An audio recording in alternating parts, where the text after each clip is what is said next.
बर' कछारी अनसाइ गावहायुं खुंथाइ BKWSC नि बानजायनायाव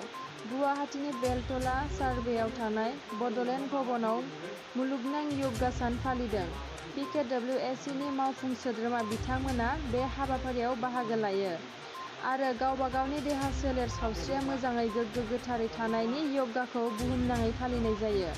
बे हाबाफारियाव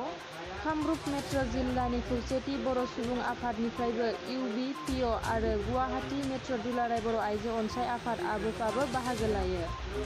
बे हाबाफारियाव BKWSC नि मावफुं सोद्रोमा फारियै अनिल बसुमतारी, प्रदीप बसुमतारी, प्रणब बर', जयकान्त बर', दशरथ बर' आरो महिपाल बर' मावफुं सोद्रोमा बिथांमोनजों लोगोसे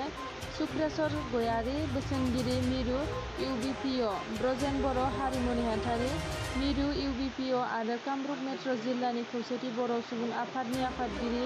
प्रदीप बसुमतारी, गाहाय नेहाथारि सनि बर' आरो गुवाहाटी मेट्र दुलाराय बर' आइजो अनसाइ आफाद आबोफनिफ्राय फारियै मुहिनि रामसियारि, खैखी बर',